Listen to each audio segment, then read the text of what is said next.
الحمدللہ رب العالمین، میں اس رب کی ذات کا بہت مشکور ہوں اور شکر گزار ہوں کہ آج اس نے ہر چیز کورٹ کے اندر یہاں کر دی۔ آپ کو پتہ ہے کہ جیسے لاسٹ ڈیٹ آف ہیئرنگ 2 تاریخ کو جو ہمارا first date of hearing tribunal کے سامنے ہوئی تھی، اس کے اندر الیکشن ٹریبونل نے آرڈر کیے تھے کہ جی سارے ریٹرن کینڈیڈیٹس میں جتنے بھی کینڈیڈیٹس ہیں اور الیکشن کمیشن آف پاکستان جو ہے فارم 45 46 EMC سسٹمز میں جتنے بھی ان کا ریکارڈ ہے وہ کورٹ میں سبمٹ کریں۔ لیکن آج آپ نے دیکھا کہ جھوٹ کے کوئی سر پاؤں نہیں ہوتے،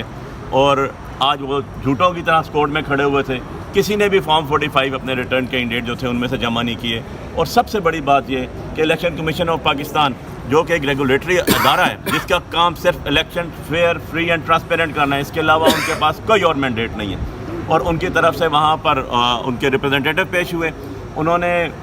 فارم 45 46 EMC یا باقی ریلیونٹ ڈاکومنٹس جمع کرانا تو کرانا، جواب دینا بھی مناسب نہیں سمجھا، اور ایک سول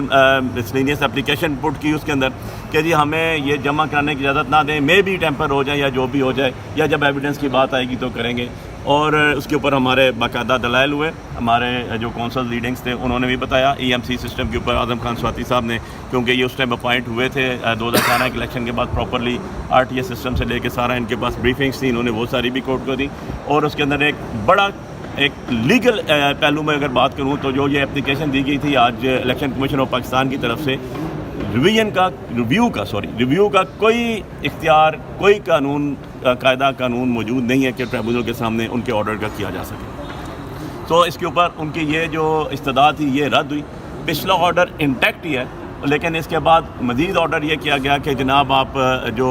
باقی جتنے لوگ ہیں جو حاضر ہو گئے ہیں ان کی اٹینڈنس پریکیور کی گئی، اور اس کے بعد جو جن لوگوں کو حاضری نہیں ہوئی تھی ان کے تک دوبارہ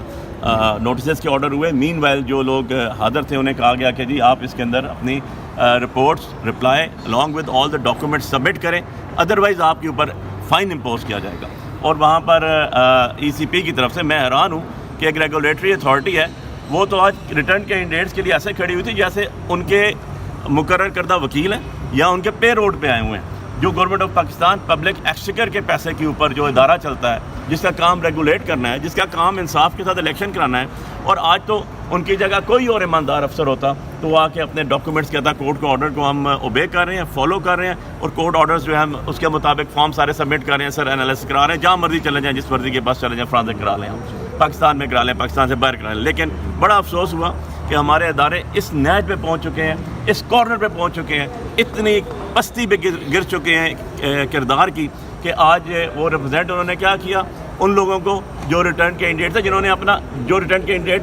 بنائے گئے، جن کو میں یہ کہتا ہوں جن کو بنایا گیا، جن کے بارے میں آپ نے کل کی رپورٹ آپ نے دیکھ لی کہ اس کے بڑا کلیئر آ گیا کہ جو دوسرے نمبر پہ بھی نہیں، تیسرے چوتھے نمبر پہ تھے، اور ان کو اٹھا کے لایا گیا۔ یہ عوام کی امانت ہے، یہ عوام کا مینڈیٹ ہے، یہ ان کی امانت پہ خیانت کی گئی، اور اس سامنے قانون ساز اسمبلی جو پاکستان کا سب سے بڑا ادارہ ہے، اس کے اندر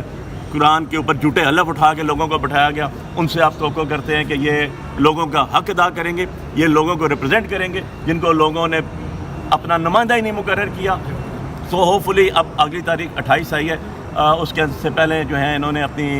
جتنی رپورٹس ہیں وہ سبمٹ کرنی ہیں۔ اور ایک چیز اور یہاں پر واضح کرتا چلوں کہ آنریبل کورٹ نے ان سے کہا گیا کہ سر ایویڈنس ہوگی، لمبا کام ہے، ایسے ہوگا ویسے ہوگا، اور انہوں نے کہا کہ نہیں، جو ٹائم پرسکرائبڈ ہے اس کے اندر، جو اس کے اندر ہی یہ فیصلہ ہوگا انشاءاللہ۔ اور آپ دیکھیں گے کہ دودھ کا دودھ اور پانی کا پانی ہوگا، اور ان کو سے صرف مینڈیٹ جو ہمارا چوری کیا گیا، جو آپ لوگوں کی امانتوں میں خیانت کی گئی، وہ واپس خالی نہیں آئے گی، بلکہ ان کو سزائیں بھی ہوں گی، اور اس میں جو لوگ ملوث ہیں ان کے خلاف بھی جو بھی ادارے کے لوگ جنہوں نے اپنے ملک کے ساتھ، اپنے اوتھ کے ساتھ وفاداری نہیں کی اور الیکشن کو جو ہے مینیج کیا، election special election commission, they are responsible for it and they will face the consequences as well as per law. Lastly جو ہے بڑی امپورٹنٹ چیز آپ کو بتاؤں، جو ہمارا RO تھا، جو ADCG اسلام آباد تھا، اور آج بھی یہاں بیٹھا ہوا ہے، جس نے آج تک ہمیں شکل دکھانا گوارا نہیں کی، ہم نے ہر پٹیشن میں اس کو طلب کیا، وہ کبھی بھی عدالت میں حاضر نہیں ہوا، اور آج تو ابن نواب بن کر یہاں پر آنا بھی مناسب نہیں سمجھا۔ اس کے لیے باقاعدہ جو ہے جج صاحب نے بڑا سیریس آبزرویشن بھی دی ہے کہ ADCG جو ہمارا RO ہے وہ یہاں پر حاضر نہیں ہوا، اس کی طرف سے بھی بندہ بھی حاضر نہیں ہوا۔ تو آئی ہوپ کہ نیکسٹ ٹائم جو ہے وہ بھی ہے، ذرا ہم بھی تو دیدار کریں اس کا کہ ADCG صاحب آپ اختیارات استعمال کرتے ہیں، پبلک ایکسچیکر کے پیسہ استعمال کرتے ہیں، آپ عوام کے خادم ہیں, آپ عوام کے گلے کیسے کاٹ سکتے ہیں؟ جی علی بخاری صاحب بتائیے گا کہ ملک سے بھی اس کا فرانزک کروایا جا سکتا ہے اور حلف نامے بھی دینا ہوں گے, اس حوالے سے بتائیے. جی بالکل جی, ہم تو پہلے دن سے کہہ رہے ہیں جی. میں نے سب سے پہلے آپ کو یاد ہو تو میں نے وی لاگ کیا تھا اور اپنا